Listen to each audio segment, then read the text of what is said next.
Selamat datang kembali. Hari ini kita akan bedah tuntas sebuah sumber yang menurut saya sangat menarik. Buku Playing to Win, karya I.G. Lovely dan Roger L. Martin. Betul. Nah, kita nggak akan bahas seluruh bukunya, tapi kita bakal fokus ke satu bab yang paling krusial. Bab 6, mengelola hal yang paling penting. Saya mau mulai dengan satu pertanyaan nih buat Anda.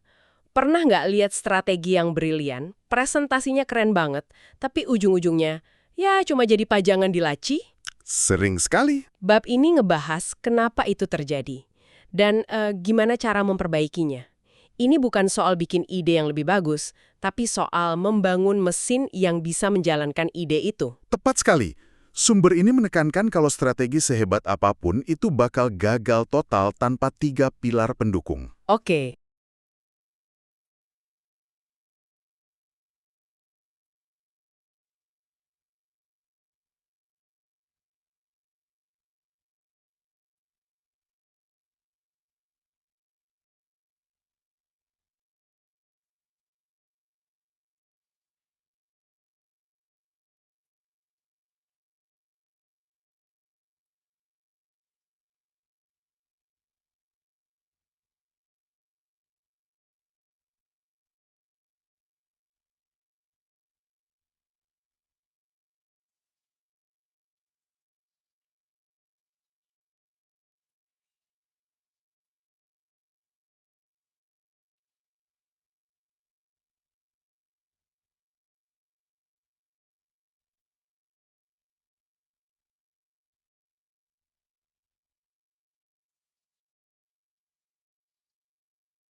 Selamat datang kembali. Hari ini kita akan bedah tuntas sebuah sumber yang menurut saya sangat menarik. Buku Playing to Win, karya I.G. Lovely dan Roger L. Martin. Betul. Nah, kita nggak akan bahas seluruh bukunya, tapi kita bakal fokus ke satu bab yang paling krusial.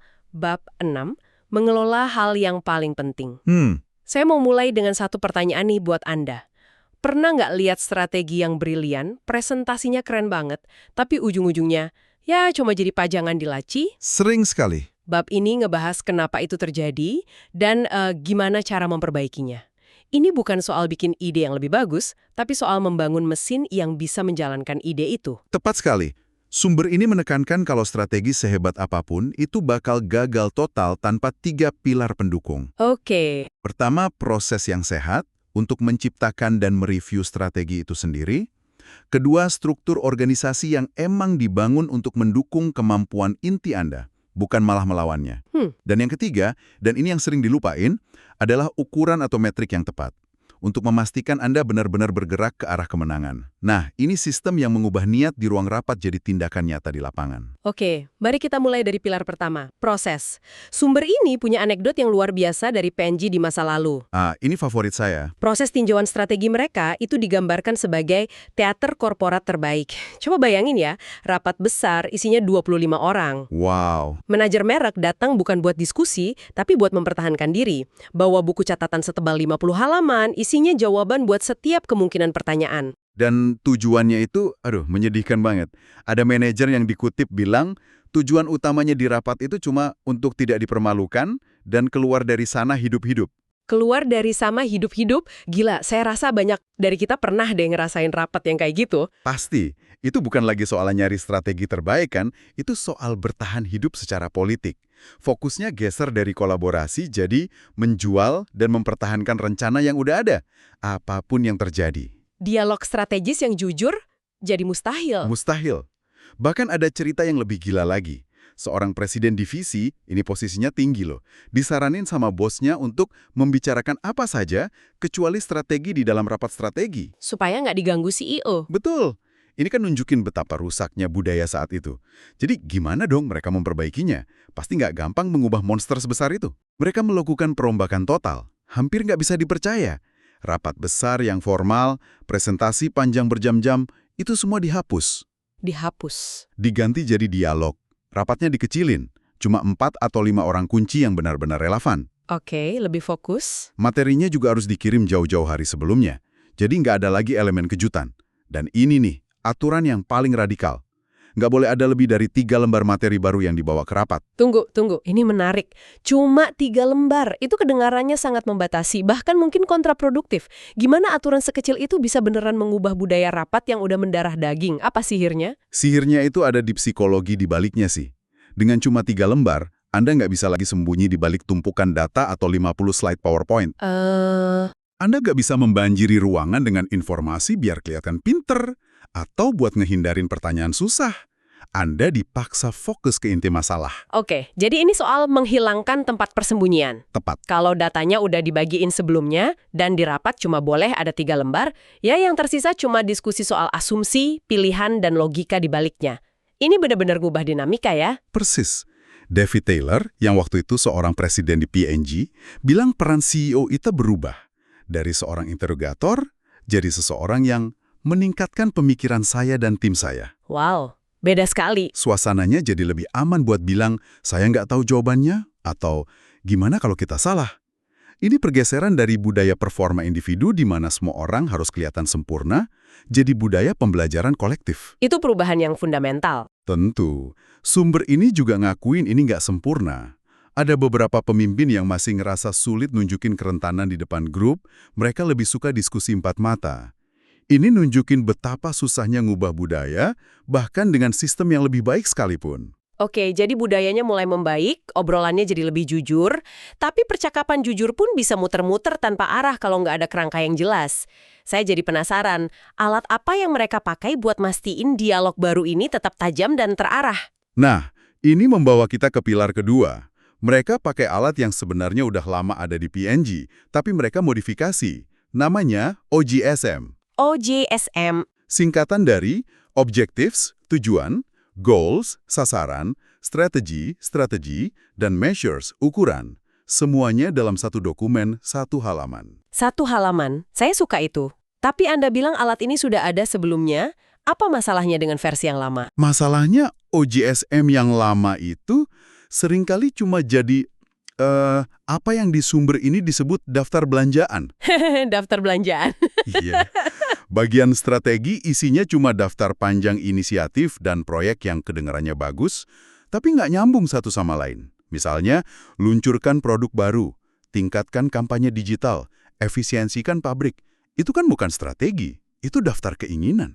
Saya paham, jadi nggak ada fokusnya sama sekali. Terus, apa perubahan simple yang mereka lakuin yang dampaknya ternyata begitu besar? Perubahannya sangat elegan. Mereka memaksa bagian strategi di dokumen 1 halaman itu untuk secara eksplisit jawab 2 pertanyaan spesifik. Pertama, di mana kita akan bermain atau where to play? Oke. Dan kedua, bagaimana kita akan menang atau how to win? Ini maksa setiap tim buat berhenti bikin daftar keinginan dan mulai bikin pilihan yang sesungguhnya. Pilihan yang sulit. Bisa kasih contoh nyata nggak biar ini lebih gampang dipahami? Gimana bentuknya dalam praktek? Tentu. Sumber ini ngasih contoh bagus dari tim Family Care yang ngurusin produk kayak tisu Bounty dan Charmin. Oke. Objektif atau tujuan besar mereka adalah memperbaiki kehidupan keluarga dengan menyediakan produk kertas pilihan konsumen. Ini aspirasi yang luas dan inspiratif kan? Oke, itu tujuannya. Terus gimana strateginya? Di mana mereka milih buat bermain? Nah, disinilah pilihan sulit itu masuk. Untuk di mana bermain, mereka nggak bilang di seluruh dunia. Mereka spesifik banget, menang di Amerika Utara, di segmen premium, dan di saluran supermarket serta diskon massal. Jadi dengan bilang gitu, mereka secara implisit juga bilang di mana mereka tidak akan bermain kan? Tepat. Mungkin mereka nggak akan fokus di segmen super murah atau nggak akan prioritasin pasar Asia buat saat itu.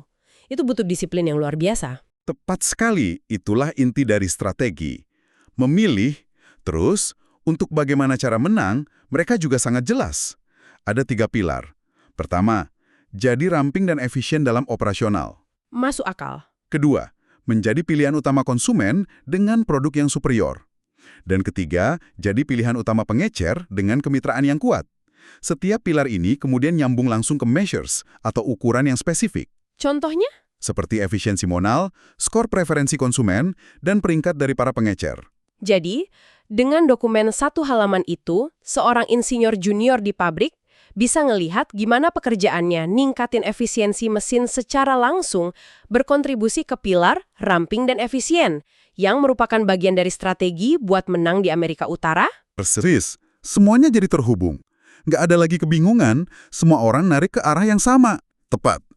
Itu alat untuk menciptakan kejelasan dan keselarasan di seluruh organisasi, dari puncak sampai lini depan. Oke, jadi kita punya dialog yang lebih baik dan rencana 1 halaman yang jelas. Rasanya udah lengkap. Tapi saya curiga ini belum selesai. Sebuah rencana, sebagus apapun, seringkali gagal karena tim di lapangan nggak punya kapabilitas atau sumber daya yang dibutuhin. Apa sumber kita ngebahas gimana P&G ngejembatanin kesenjangan antara rencana dan eksekusi itu? Anda menangkap poin yang sangat penting. Ini membawa kita ke pilar ketiga. Sistem pendukung dan ukuran yang tepat. Mari kita mulai dengan sistem pendukung. Sumber ini pakai contoh merek perawatan kulit super premium mereka, SKI. SKI, wah saya nggak akan pernah nyangka P&G yang identik sama Type dan Pampers juga ngejalanin bisnis kosmetik mewah yang dijual di counter department store kelas atas. Itu kayaknya otot bisnis yang beda banget buat mereka. Dan dengan begitu, strategi SKI itu menang di segmen super premium melalui pengalaman konsultatif di dalam toko. Oke. Nah, untuk bisa menang dengan cara itu, mereka butuh kemampuan yang nggak dimiliki bagian lain dari P&G. Mereka butuh keahlian desain counter yang mewah, kemampuan bangun hubungan dengan departemen store elite, dan yang terpenting, pasukan konsultan kecantikan yang sangat terlatih di dalam toko. Kemampuan yang nggak bisa gitu aja Anda ambil dari divisi deterjen. Sama sekali nggak bisa. Jadi P&G nggak cuma berharap kemampuan itu muncul secara ajaib. Mereka secara sadar membangun sistem pendukung khusus buat SKI. Gimana caranya? Mereka bikin program rekrutmen, pelatihan, dan kompensasi yang beda banget, yang dirancang khusus untuk narik dan mempertahankan talenta konsultan kecantikan terbaik. Sistem inilah yang mastiin strategi pengalaman konsultatif itu bukan cuma slogan, tapi kenyataan yang dieksekusi sempurna di setiap konter. Oke, nah ini bagian yang benar-benar bikin saya diam sejenak pas baca. Mereka punya dialog bagus, rencana jelas, sistem pendukung. Tapi semua itu bisa sia-sia kalau Anda ngukur hal yang salah. Dan ternyata, mereka selama ini ngukur hal yang salah kan? Benar. Selama bertahun-tahun, metrik utama yang dikejar para pemimpin di P&G itu market TSR, atau Total Shareholder Return dari pasar. Yang pada dasarnya, pergerakan harga saham mereka. Betul. Masalahnya, harga saham kan dipengaruhi sejuta hal di luar kendali manajer ya. Sentimen pasar, berita ekonomi global, cuitan seorang analis. Ngukur kinerja manajer berdasarkan itu, rasanya nggak adil dan bisa demotivasi banget. Tepat sekali. Jadi mereka beralih ke metrik baru yang disebut Operating TSR. Ini adalah ukuran kesuksesan yang sepenuhnya dari internal dan bisa dikendalikan. Oke, isinya apa aja itu?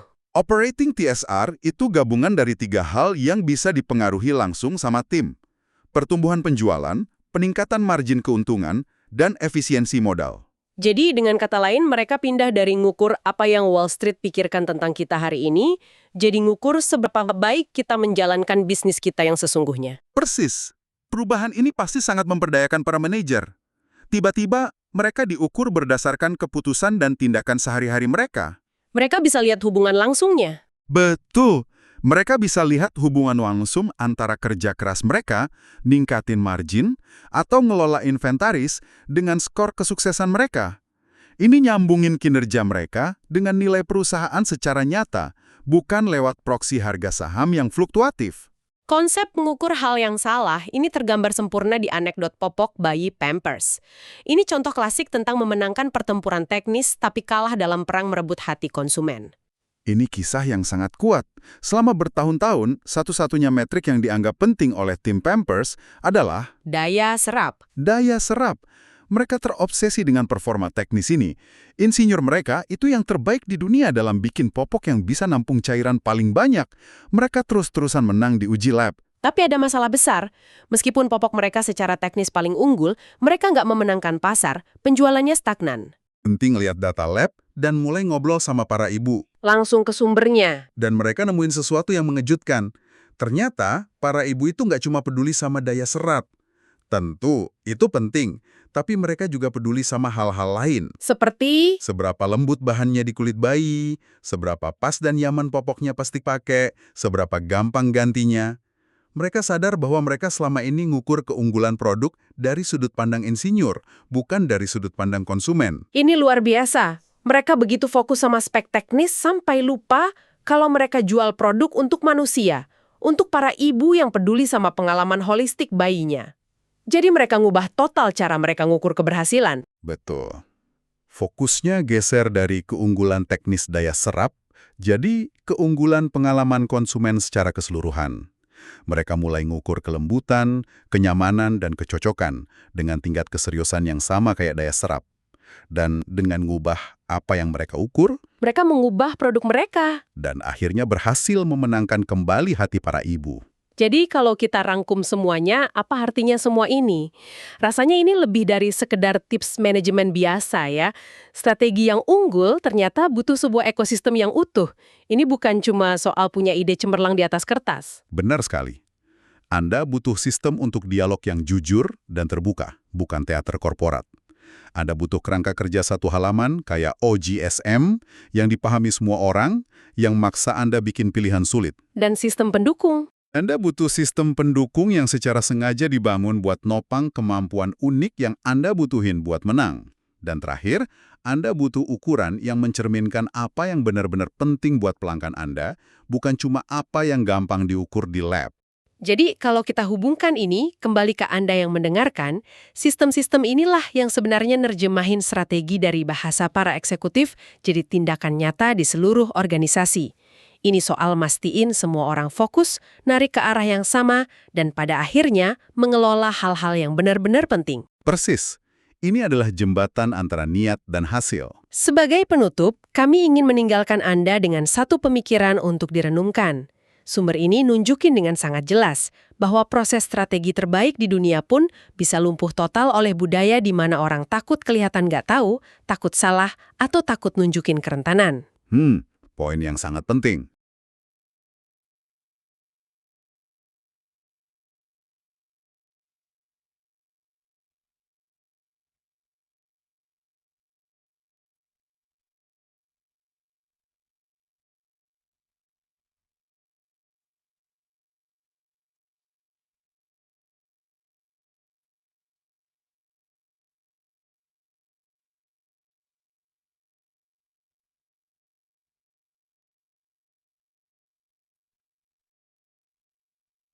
Butuh sistem pendukung yang secara sengaja dibangun buat nopang kemampuan unik yang Anda butuhin buat menang. Dan terakhir, Anda butuh ukuran yang mencerminkan apa yang benar-benar penting buat pelanggan Anda, bukan cuma apa yang gampang diukur di lab. Jadi, kalau kita hubungkan ini, kembali ke Anda yang mendengarkan, sistem-sistem inilah yang sebenarnya nerjemahin strategi dari bahasa para eksekutif jadi tindakan nyata di seluruh organisasi. Ini soal mastiin semua orang fokus, narik ke arah yang sama, dan pada akhirnya mengelola hal-hal yang benar-benar penting. Persis. Ini adalah jembatan antara niat dan hasil. Sebagai penutup, kami ingin meninggalkan Anda dengan satu pemikiran untuk direnungkan. Sumber ini nunjukin dengan sangat jelas bahwa proses strategi terbaik di dunia pun bisa lumpuh total oleh budaya di mana orang takut kelihatan nggak tahu, takut salah, atau takut nunjukin kerentanan. Poin yang sangat penting.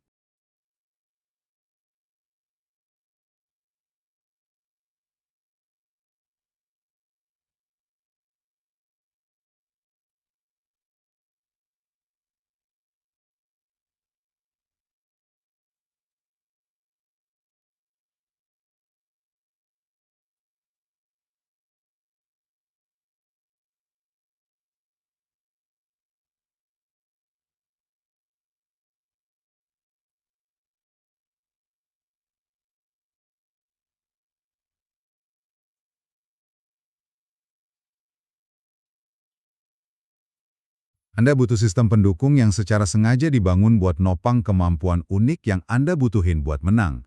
Dan terakhir, Anda butuh ukuran yang mencerminkan apa yang benar-benar penting buat pelanggan Anda, bukan cuma apa yang gampang diukur di lab.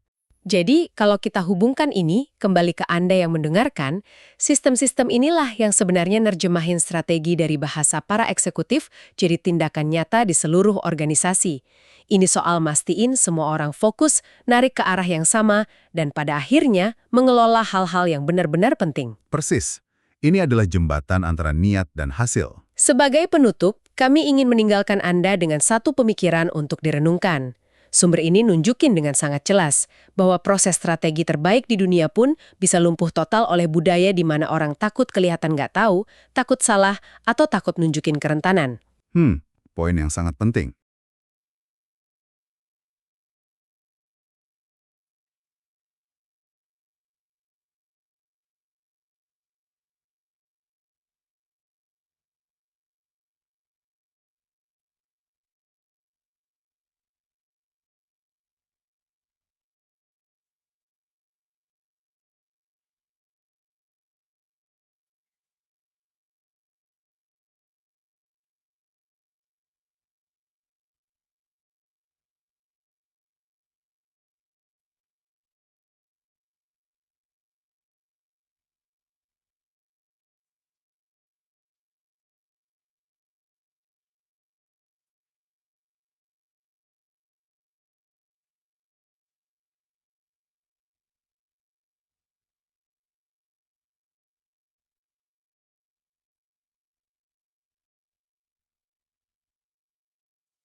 Anda butuh sistem pendukung yang secara sengaja dibangun buat nopang kemampuan unik yang Anda butuhin buat menang. Dan terakhir, Anda butuh ukuran yang mencerminkan apa yang benar-benar penting buat pelanggan Anda, bukan cuma apa yang gampang diukur di lab. Jadi, kalau kita hubungkan ini, kembali ke Anda yang mendengarkan, sistem-sistem inilah yang sebenarnya nerjemahin strategi dari bahasa para eksekutif jadi tindakan nyata di seluruh organisasi. Ini soal mastiin semua orang fokus, narik ke arah yang sama, dan pada akhirnya mengelola hal-hal yang benar-benar penting. Persis. Ini adalah jembatan antara niat dan hasil. Sebagai penutup, kami ingin meninggalkan Anda dengan satu pemikiran untuk direnungkan. Sumber ini nunjukin dengan sangat jelas bahwa proses strategi terbaik di dunia pun bisa lumpuh total oleh budaya di mana orang takut kelihatan nggak tahu, takut salah, atau takut nunjukin kerentanan. Poin yang sangat penting. Jadi, coba deh lihat sistem di organisasi Anda.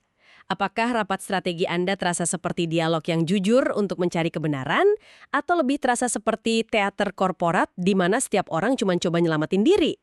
Sebuah refleksi yang bagus. Dan ini pertanyaan yang lebih personal. Apa satu hal kecil yang bisa Anda lakukan besok untuk mendorong lebih banyak pertanyaan, bukan pernyataan, dalam rapat Anda berikutnya?